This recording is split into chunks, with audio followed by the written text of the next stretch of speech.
La TVT au cœur de l'information.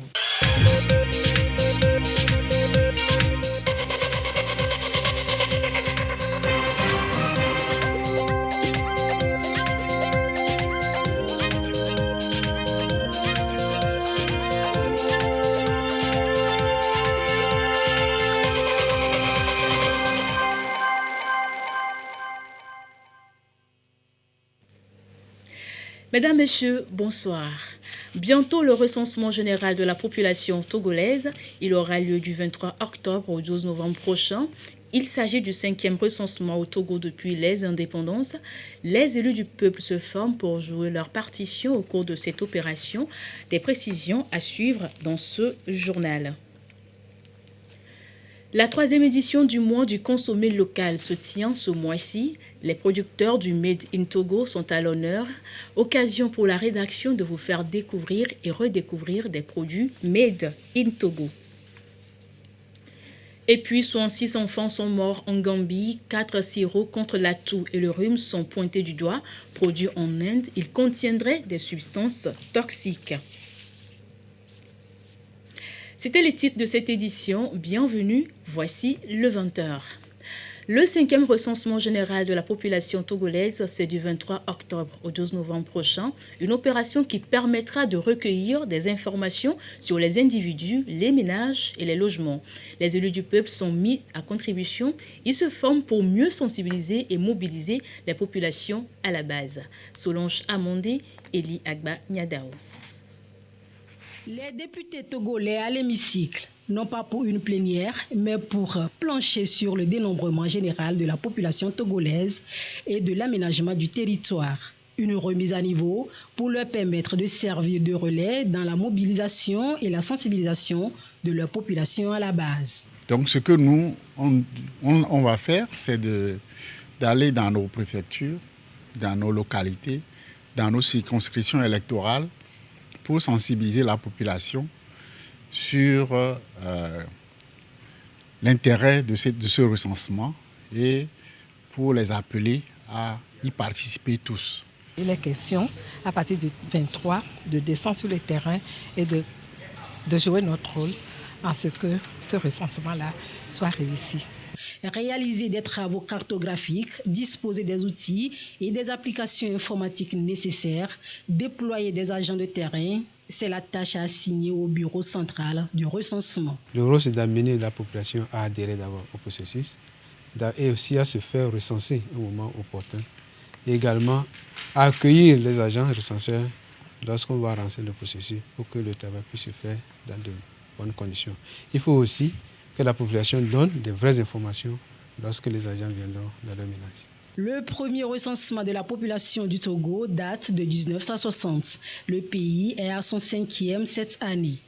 La campagne nationale de recensement permettra au Togo de disposer d'une base de données démographiques et socio-économiques actualisée. Connaissant votre engagement, connaissant votre efficacité et surtout votre disponibilité en tant que député et toujours très proche des populations que vous représentez, je sais que vous ne ménagerez aucun effort pour participer à ce recensement. Votre contribution en tant que relais au sein des populations, ce relais, vous allez l'assurer et d'ores et déjà, je compte sur vous, sur votre volonté et je sais que ça sera fait.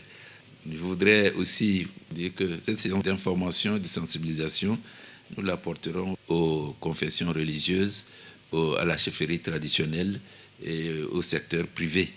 De bout en bout, la présidente de l'Assemblée nationale, Yao Adigboritigan, a suivi avec attention toutes les informations sur l'opération de recensement. Ensemble, nous allons contribuer au plein succès de cette initiative. Nous renouvelons au nom de l'Assemblée nationale togolaise toute notre gratitude à son Excellence, Monsieur le Président de la République. Nous l'avons dit au début de notre intervention, nous le réitérons et nous renouvelons toute la disponibilité de l'institution parlementaire à apporter sa contribution la plus engagée pour que jusque dans les fins fonds de nos localités, dans les villages les plus reculés, le message de ce recensement soit porté et surtout le bénéfice que nos populations vont tirer de cette opération pour le rayonnement de notre pays par les actions que le gouvernement ne cesse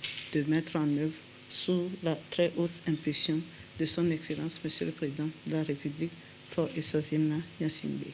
Plus de 400 agents de terrain seront déployés sur toute l'étendue du territoire national.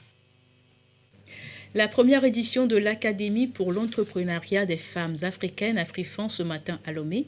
Pendant 3 mois, les participants ont pu acquérir des compétences en matière de création de plans d'affaires, une initiative de l'ambassade des États-Unis d'Amérique. Carmen Madé Akapo.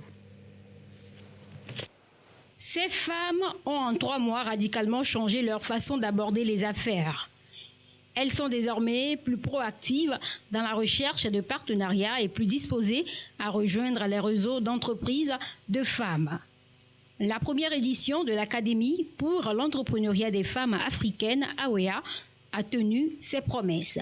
Personnellement, j'ai appris beaucoup de choses, surtout pour la première partie qui était le Dream Builder. Dans cette partie, on nous a conduit à revoir un peu les bases. Qu'est-ce qui nous motive à être entrepreneur, comment est-ce que ça a commencé et quels sont nos plans. On a été formés au cours du programme à pouvoir rédiger des plans d'affaires en anglais. Donc on a suivi vraiment une formation très stricte. Nous avons eu à travailler sur nos entreprises et nous avons été confiés à des mentors qui nous ont aidés à travailler sur les aspects de notre entreprise. Les femmes représentent actuellement 50% de la population mondiale et 40% de la main-d'œuvre mondiale. Mais elles ne possèdent qu'environ 1% de la richesse mondiale. Selon l'ambassade des États-Unis, des programmes comme l'AOEA cherchent à diminuer l'écart et à aider les femmes du monde entier à se constituer une richesse. À l'ambassade des États-Unis, nous croyons que la femme, c'est un pilier de la croissance économique. Je dois ajouter que c'était la première édition de cette académie, mais dans le futur, nous souhaitons la faire encore fois et encore fois. Pour le ministre du Développement à la base, l'entrepreneuriat féminin fait face à de nombreux défis auxquels il faut trouver des solutions durables. L'espoir est placé dans des initiatives comme l'AOEA pour accélérer une autonomisation réelle de la femme. Quels que soient les défis, nous devrions être à même de porter les femmes plus haut, plus loin, de les accompagner à réussir leurs activités. Et cela constituerait un gage pour leur autonomie, pour l'amélioration des conditions de vie de la famille. Car nous savons tous qu'au Togo, c'est la femme qui porte la famille. Dans ce contexte, le soutien de l'ambassade des États-Unis au Togo à travers le programme AOEA est le bienvenu pour contribuer donc à la réduction des freins à l'épanouissement de la femme entrepreneur du Togo. Dernier jour de ce rendez-vous, un marché s'anime ici pour permettre aux participantes de se faire connaître et faire connaître leurs produits. Le mois d'octobre est justement consacré depuis 3 ans à la consommation des produits locaux. Il est question d'offrir une occasion aux entrepreneurs de promouvoir leurs produits et services. Ceci afin de réorienter les modes de consommation et valoriser ces produits et services locaux. Edwige Atakwa Bassabi nous fait découvrir quelques produits locaux. Dans cette boutique, rien que des produits made in Togo, des amuse-gueules, épices, thé, jus, entre autres. Aklesso est un habitué des lieux. Aujourd'hui, il est venu spécialement pour une farine destinée à faire la bouillie pour son nourrisson de 3 mois. Je l'ai essayé avec mon premier bébé et j'ai constaté que mon bébé était en bonne forme. Et nous constatons que nos produits bio coûtent cher. Ce qui coûte cher peut être bon ou pas, mais j'encourage tout le monde à utiliser nos produits bio parce que c'est vrai que ça coûte un peu cher, mais c'est pour une bonne cause. 200 clients passent ici par jour, chacun avec ses besoins motivés par consommer bio et local. Hélène, par exemple, a fait le choix des produits locaux pour préserver sa santé. Je suis venue acheter la boisson, c'est une bonne boisson, ça revitalise, ça donne de l'énergie. Je viens d'habitude acheter cette boisson ici, justement comme nous sommes encore dans le mois du consommé local, je le fais encore plus pour aider ces entrepreneurs-là. Cette boutique installée il y a quelques années attire de plus en plus de consommateurs. Elle répond à la vision du gouvernement de donner de la valeur au consommé local. Au départ, pour positionner ces produits, c'est là l'idée lui est arrivée de pouvoir mettre en place une vitrine pour faciliter l'écoulement des produits des autres producteurs. Au niveau du prix, les gens disent que c'est un peu cher à cause de la vie, mais au fur et à mesure, on voit que bon, ça s'améliore. J'exhorte la population togolaise à venir payer les produits locaux et soutenir l'entrepreneuriat local. L'endroit sert de vitrine aux jeunes entrepreneurs aujourd'hui, soutenus à travers divers mécanismes. La population est appelée à priser les produits Made in Togo pour accompagner la dynamique du gouvernement, celle de donner de la valeur aux produits de chez nous. Le ministère en charge du commerce a entamé depuis le septentrion une sensibilisation sur l'adoption des pratiques conventionnelles. Cette sensibilisation est à l'étape des plateaux. Elle a mobilisé des commerçants en vue de les entretenir sur l'importance des mesures conventionnelles et les avantages qui en découlent. Sylvain Abdou. La vente en tas, mais aussi en bol des produits agricoles, de pêche et bien d'autres encore dans les habitudes des commerçants des marchés ruraux et urbains. Ces mesures varient d'un marché à un autre et ne répondent non plus aux mesures exactes. Le ministère en charge du commerce veut mettre fin à ces mauvaises pratiques. Il veut adopter l'application des mesures conventionnelles pour répondre à l'instauration du système international d'unité. D'où cette sensibilisation des commerçants et opérateurs économiques sur le bien fondé des nouvelles mesures, c'est-à-dire les mesures conventionnelles. C'est des instruments de mesure qui permettent de faire des mesures exactes, c'est-à-dire justes et fidèles. Nous allons toujours continuer par leur montrer les bienfaits de ce système, en leur montrant déjà, nous allons faire l'état des lieux de ce qui se fait dans nos marchés, ce que les instruments de mesure non conventionnels nous créent comme problème et les avantages que chaque acteur tirera en utilisant les instruments de mesure conventionnels. Et avec ça, ça va convaincre tout le monde et puis nous espérons qu'à la fin des étapes de sensibilisation, tout le monde va pouvoir utiliser sans problème. La sensibilisation a démarré l'année dernière et a permis à certains commerçants de se conformer, d'autres non. Le ministère en charge du commerce accentue donc la sensibilisation pour permettre à tous de s'adapter à la situation. Une disposition vivement appréciée par les autorités locales. Dans un premier temps, ça met en confiance le producteur et l'acheteur. Ils sont en train d'opter pour le changement. C'est ça le rôle de la sensibilisation. Qu'ils comprennent et qu'ils acceptent d'aller vers de nouvelles pratiques. C'est une pratique que l'UEMOA décide dans son espace. Nous ne pouvons pas être à l'écart. L'objectif, c'est d'amener toute la population à utiliser les instruments de mesure conventionnels, c'est-à-dire la balance, comme ce fut le cas depuis plusieurs années avec la vente des produits carnés sur les marchés. Avec ces mesures, le poids du produit est adapté au prix au kilo. Les changements climatiques, parlons-en. Le phénomène préoccupe plus d'un. Il a fait objet d'échanges ce vendredi. Le ministère de l'Environnement et des Ressources forestières a procédé à la validation du programme d'anticipation et de réponse aux risques climatiques majeurs. Sandra Aziagbe. Anticiper et mieux répondre aux risques climatiques majeurs. Des actions pour renforcer la capacité d'adaptation des communautés. Une préoccupation prise en compte dans la feuille de route gouvernementale 2020-2025 à travers des projets-programmes P35. Ils sont relatifs à l'environnement. La présente rencontre entre les acteurs concernés va de nouveau examiner et approfondir le projet-programme pour son appropriation et sa validation. Il a été prévu l'élaboration du programme d'anticipation et de réponse aux risques climatiques majeurs. Donc ce travail a été fait au niveau des régions. Et il est prévu la validation avec les acteurs nationaux à l'échelle nationale. C'est ça qui fait l'objet de la rencontre. Le programme est structuré en 4 composantes. Il s'agit dans un premier temps du renforcement du cadre institutionnel, la restauration écologique des écosystèmes fragiles. Pour la 3e composante, elle s'occupe beaucoup plus du renforcement de la résilience des populations locales. La 4e composante est une composante consacrée au littoral togolais. L'ambition du gouvernement est de contribuer à améliorer le cadre de vie des populations et à développer des réponses adéquates aux crises futures liées aux risques climatiques. La mise en œuvre de ce programme, une fois adopté, devra permettre d'engager notre pays sur la voie du développement durable par la création des conditions et un cadre de vie harmonieux avec la nature. Ceci passe par la capacité d'anticiper et de répondre efficacement aux crises futures.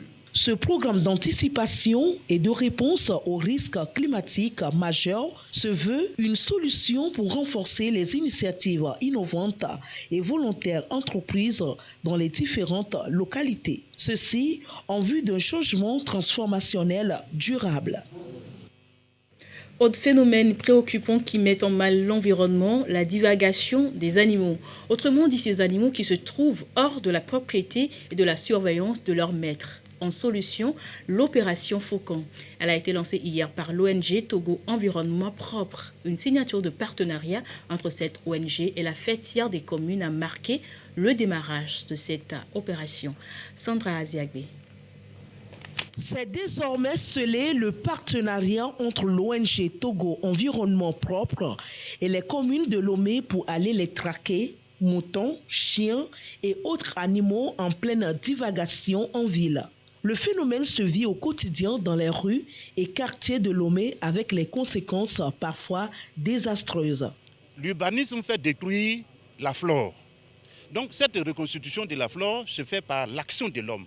La flore que nous voulons constituer se détruit par l'action de ces bêtes. Et donc ce projet qui vient est une très belle chose.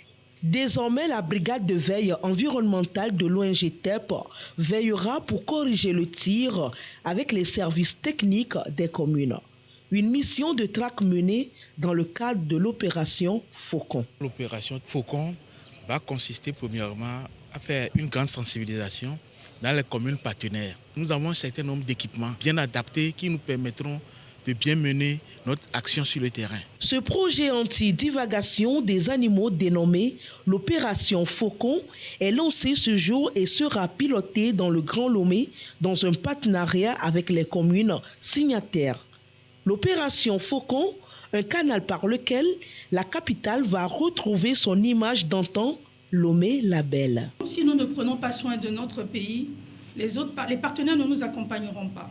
Tous les projets que les maires initient dans leur commune pour les embellir n'aboutiront pas non plus, notamment le développement des villes, l'embellissement des paysages, les comportements civiques citoyens. Nous serons à vos côtés pour lutter sérieusement contre la divagation d'animaux. On sera ferme, on ne laissera pas un seul animal à partir de cet instant que nous avons le hockey des maires. À sa phase pilote, le projet a reçu l'adhésion et la mobilisation des maires et des représentants du pouvoir central du Grand Lomé. L'ONG Togo Environnement Propre est engagée depuis sa création en 2013 dans la protection de l'environnement et son moyen d'action reste la sensibilisation des populations à l'adoption des comportements responsables vis-à-vis de Dame Nature. À l'étranger, 4 sirops contre l'atout et le rhume auraient causé la mort de 66 enfants en Gambie. Des produits indiens qui contiendraient des substances toxiques. Des agents de la Croix-Rouge font donc du porte-à-porte pour récupérer ces sirops. En Gambie, des agents de la Croix-Rouge font du porte-à-porte pour récupérer des sirops contre l'atout que le ministère de la Santé du pays a associé à une épidémie d'insuffisance rénale responsable du décès de 66 enfants. 4 sirops contre l'atout et le rhume sont incriminés. Produits en Inde, ils contiendraient des substances toxiques. Tous ces produits sont suspendus et ont été retirés de la vente. Tout le monde a été sensibilisé. Ils ne doivent pas être vendus, ne doivent pas être utilisés jusqu'à ce que les enquêtes soient terminées avant que nous puissions prendre d'autres mesures. L'Organisation mondiale de la santé a ouvert une enquête et appelle à la plus grande vigilance à l'égard de ces produits identifiés en Gambie, mais qui pourraient avoir été distribués par le biais de marchés informels dans d'autres pays. Les 4 médicaments sont des sirops contre la toux et le rhume produits par Maiden Pharmaceuticals Limited en Inde. L'OMS mène une enquête plus approfondie avec l'entreprise et les autorités réglementaires en Inde. L'OMS recommande à tous les pays de détecter et de retirer ce produit de la circulation pour éviter que les patients ne subissent d'autres dommages. Dans son document technique d'alerte, l'OMS indique que l'analyse des sirops démontre la présence de diéthylène glycol et d'éthylène glycol en quantités inacceptables. La toxicité de ces produits provoque des lésions rénales aiguës pouvant entraîner la mort. Au moins 22 morts cette semaine au large des côtes de la Grèce, des naufrages successifs de bateaux qui illustrent à suffisance les dangers de la traversée de la Méditerranée. Des naufrages qui ont fait 3000 morts au moins l'année dernière. Naufrages successifs de bateaux de migrants au large de la Grèce qui ont fait au moins 22 morts cette semaine ont une fois de plus mis en lumière les dangers de la traversée de la Méditerranée vers l'Europe. Plus de 3000 migrants tentant de rejoindre l'Europe sont morts en mer l'année dernière. 2 fois plus qu'en 2020 selon l'ONU, qui veut des alternatives à ces fuites désespérées et dangereuses. Nous savons que les conditions météorologiques étaient assez défavorables dans la région. Malheureusement, c'est un crève-cœur de voir une nouvelle tragédie en mer et la perte de tant de vies. Il faut donc vraiment une action concertée pour remédier à la situation. Des personnes qui recourent à ces voyages très dangereux et risqués en l'absence de voies alternatives suffisantes pour assurer leur sécurité. Un voyage en mer depuis les États côtiers d'Afrique de l'Ouest, tels que le Sénégal, la Mauritanie ou les îles Canaries, est long et périlleux et peut durer jusqu'à 10 jours. La Méditerranée est la route de migration la plus meurtrière au monde, avec plus de 17 000 morts et disparitions depuis 2014. Même si la tendance depuis 2015 est à la baisse, les voyages deviennent de plus en plus dangereux. Nous voyons le nombre de morts augmenter. En 2021, malgré 120 000 arrivées, plus de 3 200 personnes ont été déclarées mortes ou disparues sur ces routes et lors de ces voyages. Ces voyages sont donc de plus en plus meurtriers. Le HCR assure que les voies terrestres peuvent se révéler être tout aussi dangereuses pour les migrants. Ils sont souvent victimes de nombreuses violations des droits de l'homme, telles que violences sexuelles ou encore esclavage. Et si la Méditerranée ne tue pas des migrants, certains jeunes Africains se donnent simplement la mort. Les chiffres inquiètent, environ 11 cas de suicide pour 100 000 habitants et l'Afrique abrite 6 des 10 pays ayant les taux de suicide les plus élevés au monde. 11 personnes sur 100 000 se donnent la mort dans la région africaine, un chiffre supérieur à la moyenne mondiale de 9 cas de suicide pour 100 000 habitants, souligne le Bureau Afrique de l'Organisation mondiale de la santé. Pas que, l'Afrique abrite 6 des 10 pays ayant les taux de suicide les plus élevés au monde, précise-t-elle. L'étroitesse de moyens de prévention et de traitement de facteurs de risque, notamment les troubles mentaux, serait à l'origine de ce triste décor. En matière de santé mentale, en effet, le continent est très mal loti. La région compte un psychiatre pour 500 000 habitants, environ 100 fois inférieur à la recommandation de l'OMS. Face à ce tableau, l'Organisation mondiale de la santé a annoncé jeudi le lancement d'une campagne de prévention contre le suicide sur le continent. L'initiative s'inscrit dans le cadre de la Journée mondiale de la santé mentale, le 10 octobre. Menée sur les réseaux sociaux, elle vise à atteindre 10 millions de personnes.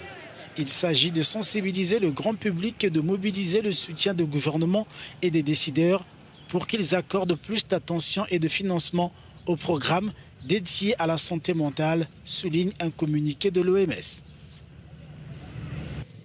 Retour en page nationale avec la célébration des 20 ans d'intervention de Vétérinaires sans frontières suisses. Une conférence débat a marqué ce jubilé de porcelaine. Cette année, les acteurs de la filière apicole sont à l'honneur. Gisèle Kozona et Li Agba Nyadao. C'est l'occasion pour le Vétérinaire sans frontières suisse de faire le point de ses 20 ans d'intervention au Togo. À son actif, plusieurs projets et programmes réaliser, entre autres, des projets d'appui aux initiatives locales et paysannes. L'évolution de la filière apicole dans la région centrale retient ici l'attention du vétérinaire sans frontières suisse. On a toujours travaillé autour des aires protégées du Togo. D'abord autour le parc national Fassa Oumar Fakassa et ces dernières années autour de la forêt d'Abdoulaye. Et en fait, on a appuyé les populations qui vivaient auparavant des ressources de la forêt. Nous leur proposons des alternatives, des activités génératrices de revenus qui leur permettent de vivre sans exploiter la forêt. Et sur plusieurs années, donc, on a aussi travaillé sur la filière avicole et la prévention des différentes maladies avicoles. Des défis restent à relever pour permettre à cette filière d'être plus rentable et productive. Ceci en vue de contribuer à l'atteinte de la mise en œuvre de la feuille de route gouvernementale 2025. En ce qui concerne le secteur agricole, beaucoup de choses ont été faites. Je vais citer le développement de l'apiculture, notamment dans la région centrale, et particulièrement l'amélioration des conditions de vie des producteurs.